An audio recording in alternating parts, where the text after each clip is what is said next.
Michel Simès, bonjour. Bonjour. Docteur. Bon, appelez-moi Michel. Non, Michel, bon Michel, vivre mieux et plus longtemps. Aux éditions Stock. Vivre mieux et plus longtemps, ça c'est notre rêve à tous. Hein. C'est vrai que, vous le dites dans l'introduction, c'est vrai que nous préférons être pauvres et en bonne santé que riches et malades. Hein. Ça c'est clair. Mais alors comment faire pour rester en bonne santé? Ce sont les conseils que vous donnez. Vivez mieux et plus longtemps. Globalement, comment faire? On fait d'abord, on prend conscience. Oui. Que notre organisme a besoin qu'on s'occupe de lui.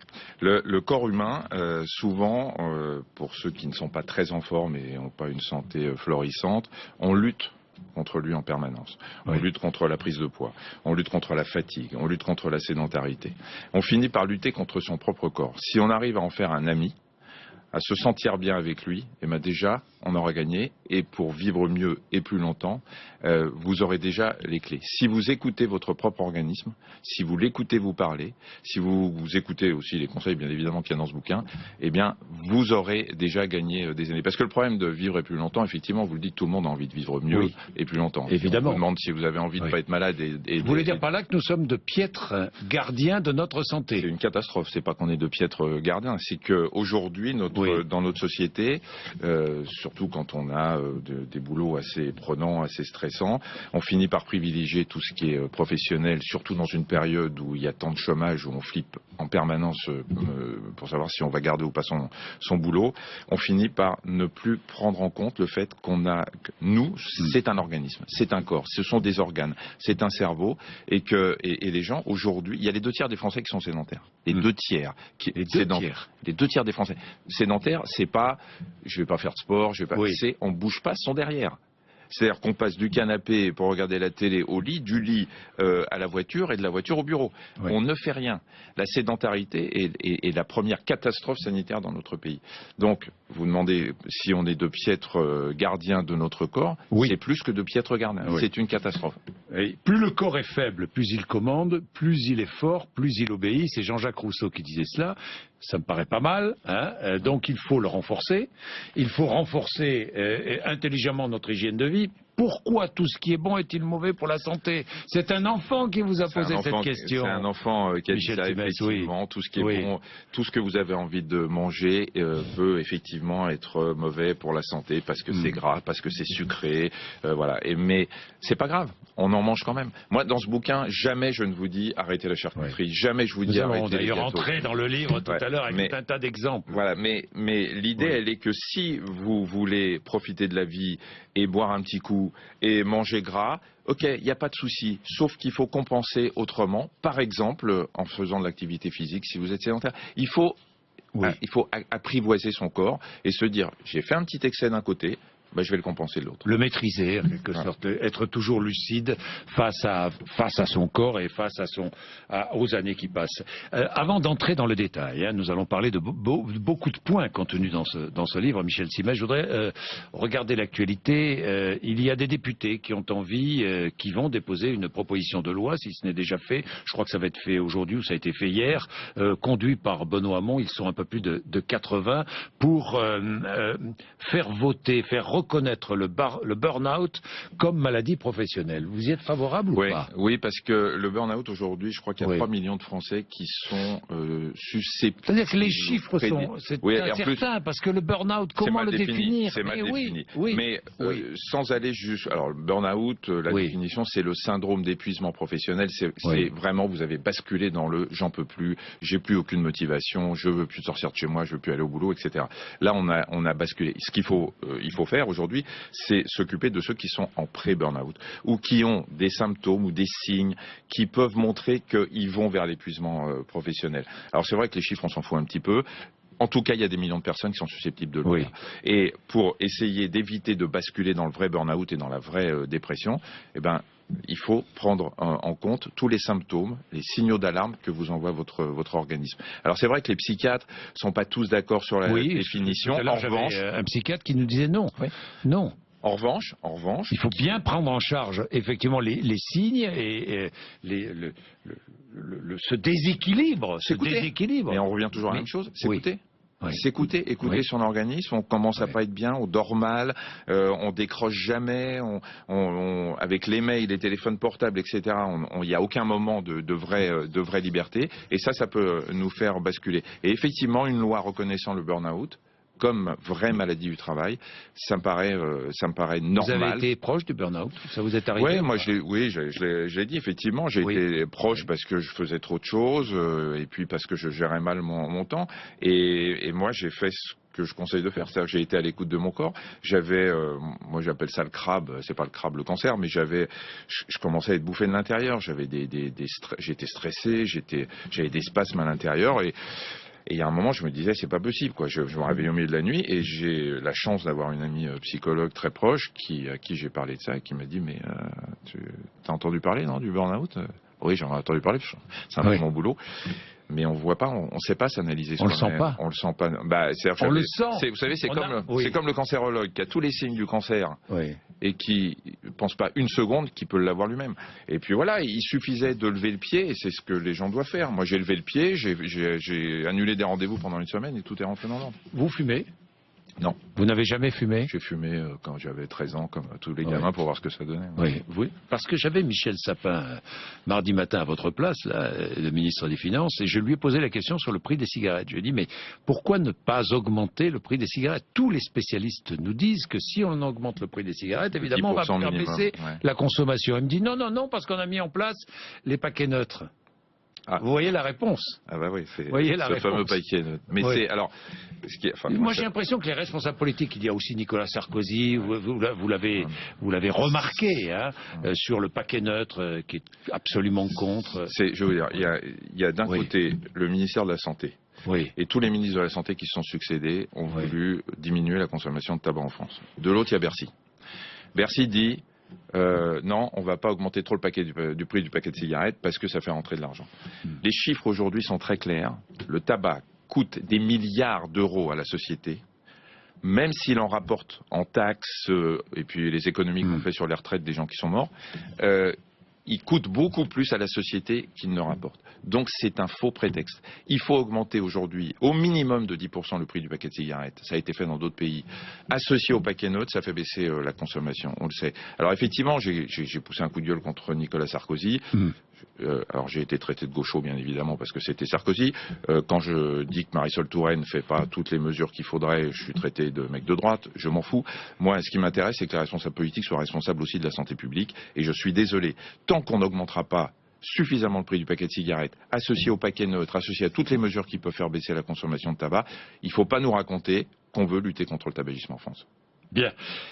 Je vais entrer dans votre livre. Nous allons entrer dans votre livre et je précise que vous allez répondre aux questions des auditeurs d'RMC tout à l'heure jusqu'à 9h20 à peu près parce que je crois que vous avez ensuite un rendez-vous. Mais Michel Simès, vous m'arrêtez.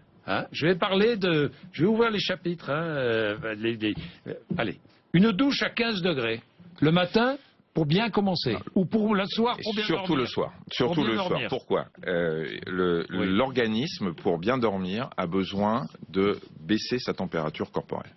Si vous faites ce que font plein de gens, ceux qui ont la chance d'avoir une baignoire, ils n'arrivent pas à dormir. Bon, ils se disent tiens, je vais prendre un bain chaud, ça va m'assommer. Tout à fait, ça vous assomme. C'est-à-dire que vous sortez, vous êtes une chiffre molle, sauf que vous avez fait monter la température de votre organisme, et ça, votre cerveau, il peut pas s'endormir. Vous faites du sport avant de vous coucher en vous disant c'est bon, je vais faire du sport, je vais me dépenser, je vais être complètement naze et je vais aller me coucher, je vais bien dormir. En faisant du sport, vous avez fait monter la température.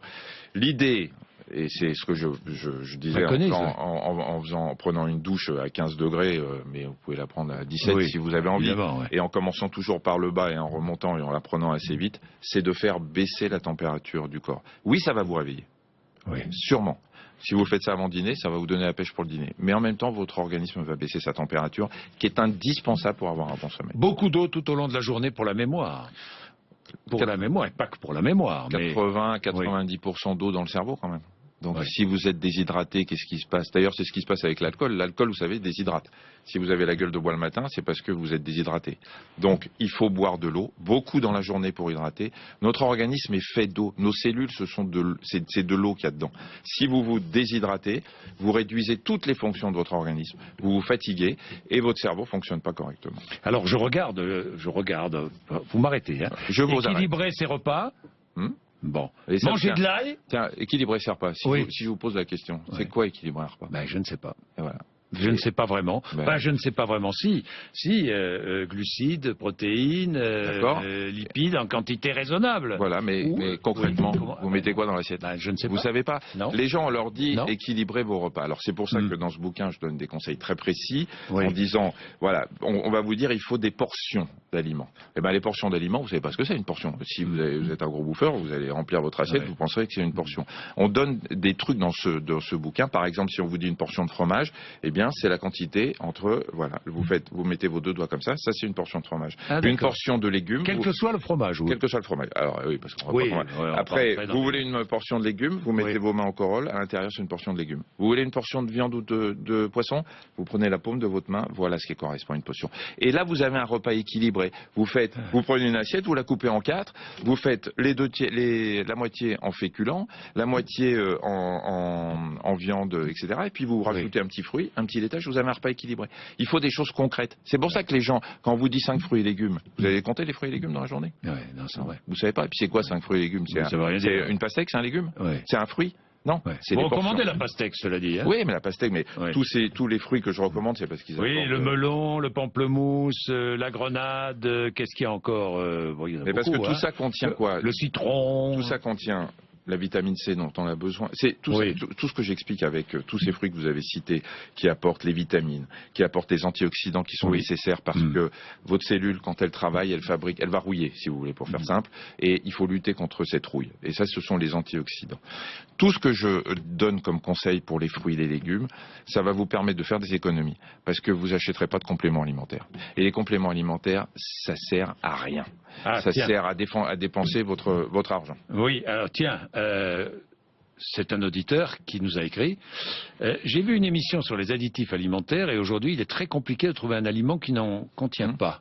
Oui, mais les additifs, les additifs, c'est autre chose, c'est les édulcorants, les machins, mais oui, c'est compliqué. Bon, alors moi, je rentre pas dans ce qu'ils font les industriels, mais ce que je veux dire, c'est qu'il y a un marché du complément alimentaire aujourd'hui en pensant que parce qu'on mange pas équilibré, on est carencé. C'est faux. Mangez équilibré, faites un tout petit peu attention à ce que vous faites, à ce que vous mangez, vous n'aurez pas besoin de dépenser. Alors, j'ai découvre le fonio.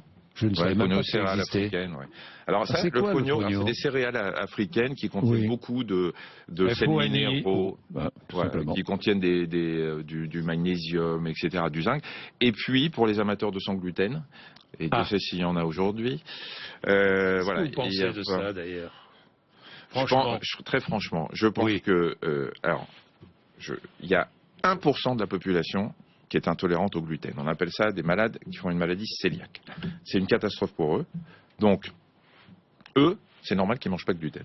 Maintenant, la mode du sans gluten aujourd'hui, scientifiquement, c'est n'importe quoi. En même temps, si quand vous mangez des choses sans gluten, vous vous sentez mieux, pourquoi pas? Alors on me dit régulièrement, oui, mais les gens qui mangent sans gluten, ils disent qu'ils ont la pêche, ils n'ont plus tous les symptômes et tout. Parce que à partir du moment où vous commencez à vous dire je vais manger sans gluten, c'est que vous faites attention à ce que vous mangez. Vous êtes plus attentif. Vous allez faire vos courses en essayant d'équilibrer vos repas, en regardant s'il y a du gluten ou pas du gluten. Donc déjà au début, l'étude elle est biaisée, puisque vous êtes vous concerné par l'alimentation et une alimentation saine. Donc déjà, vous vous sentirez mieux parce que dans la vie, vous êtes plutôt plus attentif. Ce sans gluten n'a strictement aucun intérêt scientifique. Mais maintenant, si ça vous fait du bien, mangez du sans gluten. Et puis en plus, c'est très bon pour les malades cœliaques parce que depuis qu'il y a cette mode, les supermarchés sont pleins d'aliments sans gluten, alors qu'avant, ils avaient du mal à en trouver. Donc c'est tout bénéfice. Végétariens, les végétariens qui sont de plus en plus nombreux. Là aussi, comme pour le gluten, même chose? Non, les végétariens, après, le sans gluten, c'est une mode. Les végétariens, on est plus dans une philosophie de vie, c'est autre chose. À partir du moment où on est un végétarien raisonnable, c'est-à-dire qu'on fait ça avec des conseils de diététique ou de nutrition et qu'on compense ce qui peut manquer dans le régime végétarien, moi je vois aucun inconvénient à ce qu'on mange végétarien. Après, ceux qui partent dans des délires sectaires, là c'est autre chose. Comment faire manger des légumes aux enfants? En leur ouvrant la bouche et puis dans votre livre. les mettant... non, mais vous en parlez dans votre livre. Oui, c'est très compliqué de faire manger des légumes à des enfants. Alors il faut essayer d'abord de varier beaucoup les choses, de leur faire goûter. Moi le principe, c'est ce que j'ai essayé d'appliquer moi à mes enfants, c'est de leur dire voilà, tu as le droit de pas aimer, mais il faut goûter. Voilà. À partir du moment où tu goûtes. Et comme ça, on fait goûter tous les légumes. Il y en a bien un qui va leur plaire. Alors peut-être qu'il faudra leur faire des brocolis tous les jours et que les courgettes, ils n'aimeront pas. Mais c'est pas grave. Il faut des couleurs. Il faut des choses que les enfants puissent apprécier. Alors on me dirait, ils adorent les pâtes alors qu'il n'y a pas de couleurs. Mais si vous mettez plus de couleurs dans les pâtes, ils aimeront aussi. Bon, vivre mieux et plus longtemps, il n'y a pas que ce qu'on mange. Il y a la manière dont on se tient, hein, le dos. Qui ne s'est pas plaint d'avoir mal au dos? Le dos, parce que c'est ce que je vous ai dit tout à l'heure. Oui. Vous passez du canapé à votre voiture, de la voiture au bureau, on passe les journées devant les ordinateurs.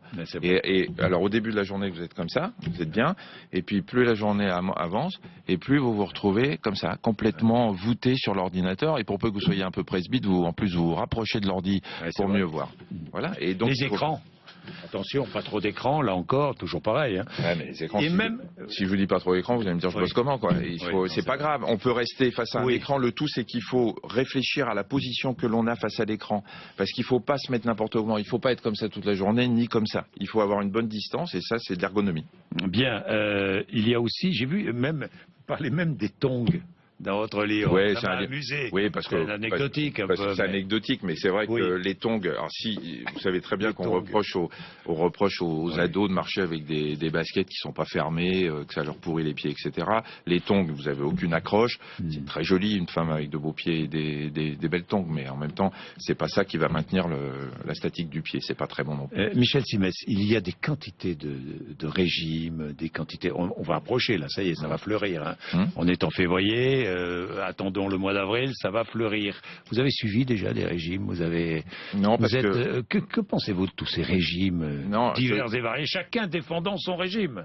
Moi, ce qui me fait marrer, je vais vous dire, c'est tous les nutritionnistes, les professeurs de nutrition qui, pendant des années, ont gueulé contre tous les régimes, à juste titre, parce que les régimes ne fonctionne pas. Il faut bien que les gens se mettent ça dans la tête. À partir du moment où vous faites un régime et que vous perdez du poids, vous reprendrez du poids si vous ne faites pas d'autres choses à côté et si vous ne vous mettez pas à manger équilibré. Et moi, je connais un nombre de professeurs de nutrition qui, pendant des années, ont taillé tous ceux qui sortaient des bouquins et qui finissent par sortir leurs livres avec leur régime. Voilà. Donc, c'est du marketing, c'est du commerce. Aujourd'hui, tous les nutritionnistes sérieux vous diront que les régimes ne servent à rien s'ils ne sont pas accompagnés d'une alimentation équilibrée. Il faut d'abord manger équilibré, puis après on voit ce qu'on peut faire pour perdre du poids. Cette distance avec les régimes, vous l'avez aussi avec le bio. Hein, j'ai vu le bio, je vais vous dire, moi je suis un peu comme le bio, je trouve que c'est pas une mauvaise idée quand même, parce que entre tous les pesticides, tous les perturbateurs endocriniens qu'on nous met partout, je me dis, et en plus aujourd'hui, quand vous allez dans un magasin bio, c'est plutôt sympa. Avant, quand vous alliez dans un magasin bio, vous aviez l'impression d'être au milieu du plateau du Larzac où vous soyez, avec des types avec des peaux de mouton retournées. Aujourd'hui, quand vous rentrez dans un magasin bio, ça sent le côté sain. Et aujourd'hui, les labels bio, moi je commence à me mettre vraiment au bio, aller trouver des choses. Vous parlez du fonio tout à l'heure, vous n'allez pas le trouver dans tous les supermarchés, il faut bien aller dans les magasins bio. Et je trouve que manger des fruits bio, même s'ils sont moins beaux, c'est pas mal. Je vais quand même, pour terminer, vous poser une question d'actualité grave, sérieuse, très sérieuse, Michel Simès. Votre grand-père a été arrêté en 1942 par la police française. Il était juif polonais. Je dis bien par la police française. En fait, il a été convoqué. Et sa femme, votre grand-mère, lui avait déconseillé de se rendre à cette convocation. Il lui a dit « Mais que veux-tu qu'il m'arrive? La France nous a accueillis. J'ai servi dans l'armée française. Il est mort à Auschwitz. » Michel Simès. La déchéance de nationalité, vous en pensez quoi? J'en pense. Au début, j'étais tout à fait convaincu que un Français qui attaquait des Français ne devait plus l'être. Parce que c'est quelque chose qui, pour moi, est complètement inconcevable et qu'on décide de faire le djihad, de tuer des gens au nom d'une religion et de tuer des gens qui sont de son pays, ça me paraît tellement dingue que ça me choquait pas trop qu'on vire les gens de la nationalité. Aujourd'hui, avec les débats, j'ai un peu du mal à me faire une opinion très précise, faire en sorte que des gens deviennent apatrides. Franchement, j'aurais une idée précise, je vous l'aurais donnée. Je suis un peu perturbé par tout ça. Michel Simès, vivez mieux et plus longtemps, c'est chez Stock, et vous allez rester un peu plus longtemps avec nous dans un instant sur RMC pour répondre aux questions des auditeurs. Il est 8h57.